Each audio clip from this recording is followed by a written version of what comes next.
ಇದರಲ್ಲಿ ಬಂದಿದ್ರಿ ಹಾಗೂ ಕೂಡ ನಾನು ನಿಮ್ಗೆ ಕೇಳಿದ್ದೆ, ಈಗಲೂ ಅದೇ ಕೇಳ್ತಾ ಇದ್ದೀನಿ.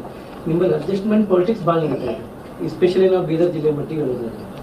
ಹಗಲಿನಲ್ಲಿ ನಿಮ್ಮ ಬಿಜೆಪಿ ಮುಖಂಡರು ಬಿಜೆಪಿಯಲ್ಲಿ ಇರ್ತಾರೆ, ರಾತ್ರಿ ವೇಳೆ ಕಾಂಗ್ರೆಸ್ ಅಲ್ಲಿ ಇರ್ತಾರೆ.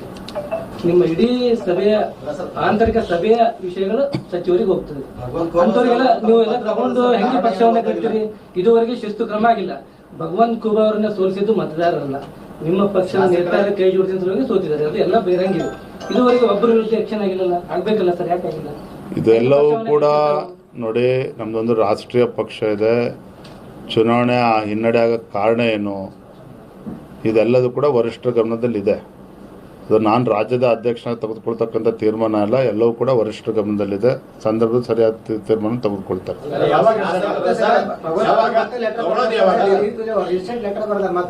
ಇಡೀ ದೇಶದಲ್ಲಿ ಬಿಜೆಪಿ ಮೋದಿ ಅವರು ಶಾ ನೇತೃತ್ವ ಚೆನ್ನಾಗಿ ನಡೆದ, ಕರ್ನಾಟಕದಾಗ ಅದು ವಿರುದ್ಧ ಹೋಗ್ತಾ ಇದೆ ಅಂತ ಬರ್ತಾರೆ, ಲೆಟರ್ ಬರ್ತಾರೆ. ಏನಂತಂದ್ರೆ ಪ್ರತಿ ಉಲ್ಟಾ ನಡೆದಿಲ್ಲ ಅಂತಾರೆ.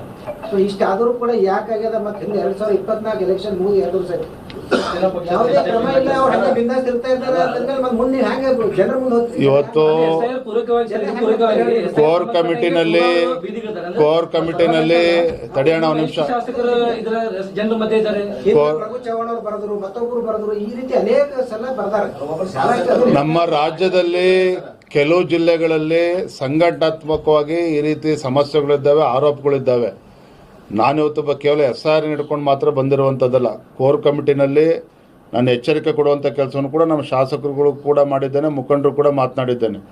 ಇಲ್ಲಿವರೆಗೂ ಏನಾಗಿದೆ ಅದನ್ನು ಇಲ್ಲಿಗೆ ಬಿಡಿ.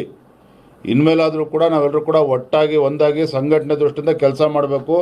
ಇಲ್ಲ ಅಂತೇಳಿದ್ರೆ ಕಾರ್ಯಕರ್ತರೇ ಬೆನ್ನಡ್ತಾರೆ ಅನ್ನೋ ಮಾತನ್ನು ಕೂಡ ನಾನು ಹೇಳಿದ್ದೇನೆ. ಹಾಗಾಗಿ ಹಿಂದೆ ಏನಾಗಿದೆ ಎಲ್ಲವೂ ಕೂಡ ಇತ್ತೀಚೆಗೆ ಎಲ್ಲರೂ ಕೂಡ ಒಗ್ಗಟ್ಟಾಗಿ ಹೋಗಬೇಕು ಅನ್ನೋ ಕಿವಿ ಮಾತನ್ನು ಕೂಡ ನಾನು ಹೇಳಿದ್ದೇನೆ ಇವತ್ತು.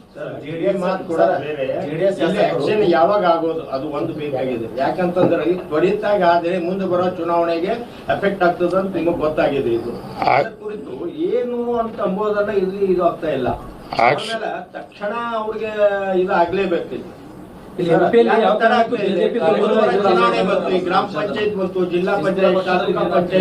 ಏನು ತಲೆ ಕೆಡಿಸ್ಕೋಬೇಡಿ, ಎಲ್ಲವನ್ನು ಕೂಡ ಸರಿಪಡಿಸ್ತೇವೆ.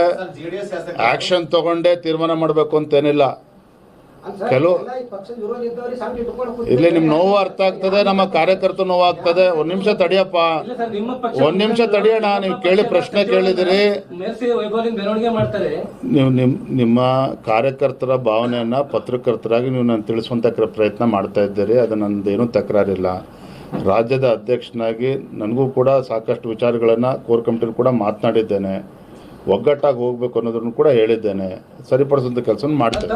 ಬೇರೆ ಪ್ರಶ್ನೆ ಕುಮಾರಸ್ವಾಮಿ ಅವರಿಗೆ ಇಲ್ಲಿ ರಾಜ್ಯದಲ್ಲಿ ವಿರೋಧ ಪಕ್ಷ ಸತ್ತೋಗಿದೆ, ಹಾಗಾಗಿ ಕೇಂದ್ರ ಬಿಟ್ಟು ಬಂದಿ ಇಲ್ಲಿಗೆ ಅಂತ ಪತ್ರ ಬರೀತಾರೆ ಸರ್ JDS ಶಾಸಕರು. ಸರ್ ಇಲ್ಲಿ ಬಿಡ್ರಿ, ಅವರು ಪಕ್ಷದ ಅವ್ರ ರಾಜಕೀಯ. ನಾನೇ ಹಾಲಿಂದು ರೈತರು ಪ್ರೋತ್ಸಾಹ ಧನ ಮೊದಲು 5 ಇತ್ತು, ಇವಾಗ 10 ರೂಪಾಯಿ ಮಾಡ್ಲೇಬೇಕು ಅಂತ ಹೇಳಿ ರೈತರು ಎಲ್ಲ ಕಡೆ ಹೋರಾಟ ಮಾಡ್ತಾ ಇದ್ದಾರೆ. ಇರೋ 5 ರೂಪಾಯಿ ಕೊಡ್ತಾ ಇಲ್ಲಲ್ರಿ ರಾಜ್ಯ ಸರ್ಕಾರ.